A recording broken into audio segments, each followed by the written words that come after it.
Hello there and welcome to this demonstration video. My name is Chris Jones. I'm the Field Applications Engineer for Secure Thingz. We're based out here in Cambridge in the UK. What I'd like to do today is to demonstrate to you our Embedded Trust tool. We're going to particularly target the ST Microelectronics STM32H7. I actually have a Nucleo board plugged into my PC. And what I'll do is start by importing an example project that we've already prepared for you, which you can use. So I'm sure those of you familiar with the IR tools will recognize this front end.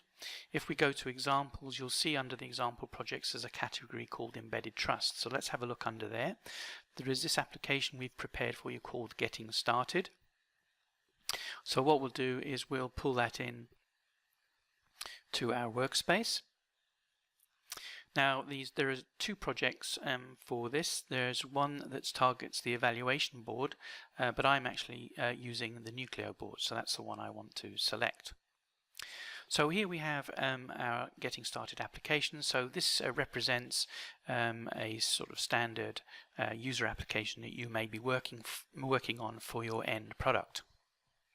Here you can see some of the commands that we've implemented, and we can have a look at those later on once it's up and running. Okay, so this represents your project, as I say, and what we want to do now is show you how easy it is to add security to this project, where you want to manipulate certificates, keys, etc., protect your IP, make sure there's no overproduction, all that complex stuff. How do I simply add that to my project? So the way we do that is under here we've got project and create new project, and you'll see that in the new create project dialog box there's a secure boot manager option. And that's what we want to add to our project, because this boot manager is going to handle all the security for us. So let's create that project. What I'm going to do is put it in a temporary area.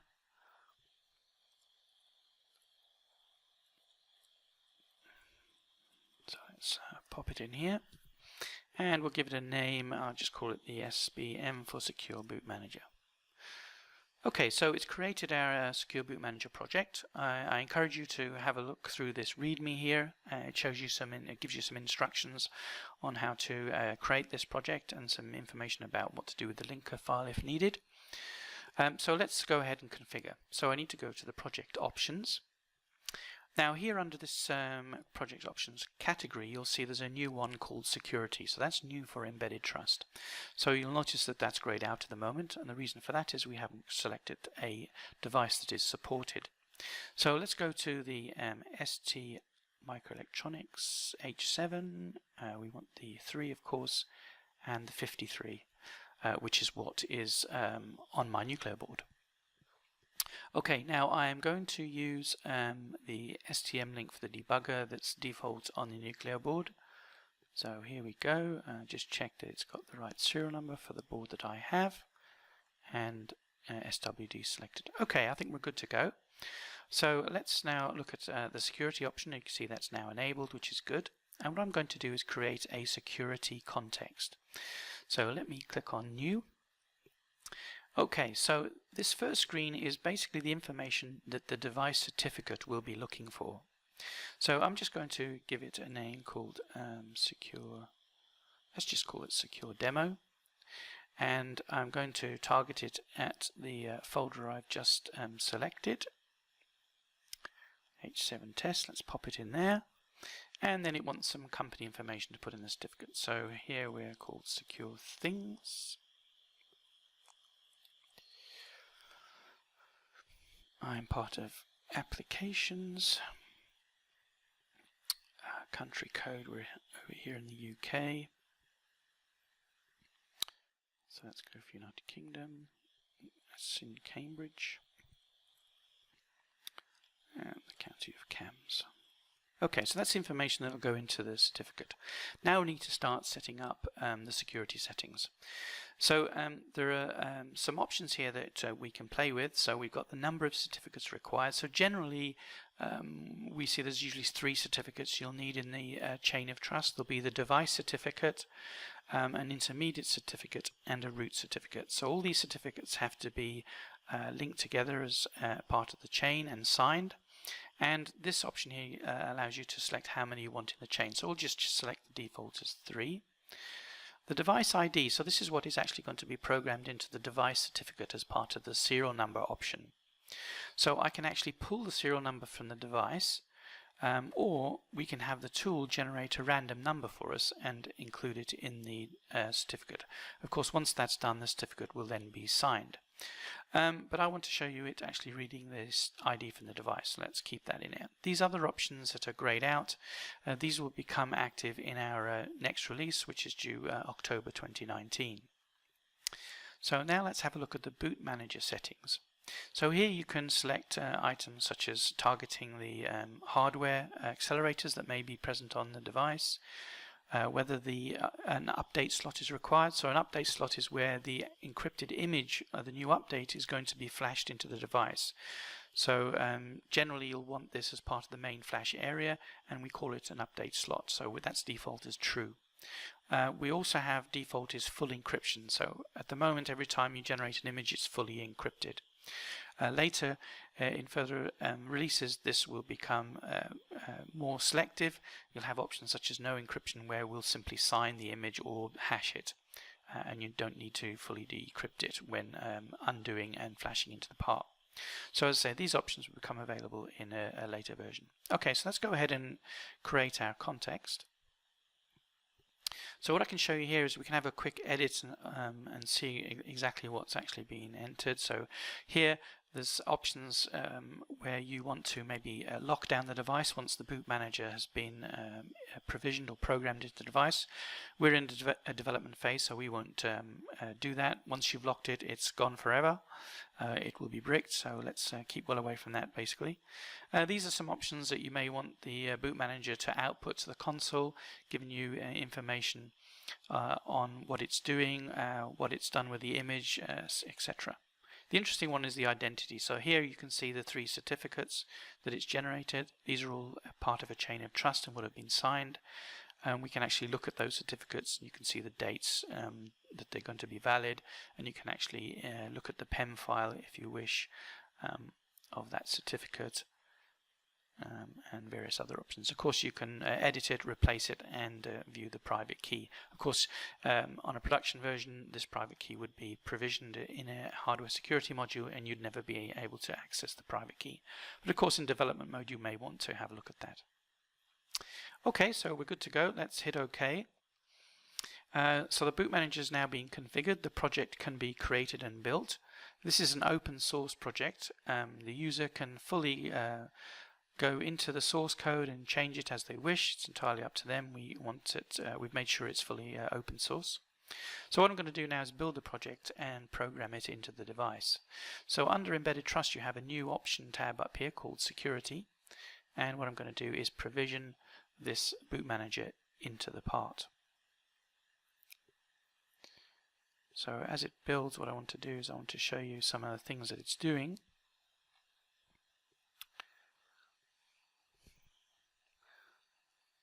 So now you can see it then read the ID from the device, and it will now use that to create the certificate and of course sign the certificate, the device certificate, with the intermediate certificate. So all messages are active. I just want to show you in the build that you can see here at the bottom the 3 certificates in the chain. So they're in .pem file format. So you have the device certificate, intermediate, and root certificate. Now you can use any tools on the web to look at these certificates if you wish, and have a look at how the chain has been implemented. Here you can also see the serial number that was read out of the device. That's up here, and then provisioned into the certificate. Okay, good. So we've got the boot manager running and programmed into the device. So now let's go ahead to our standard application.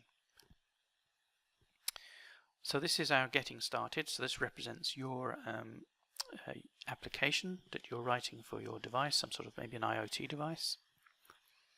And what I want to do now is add all this security I've just created to this project.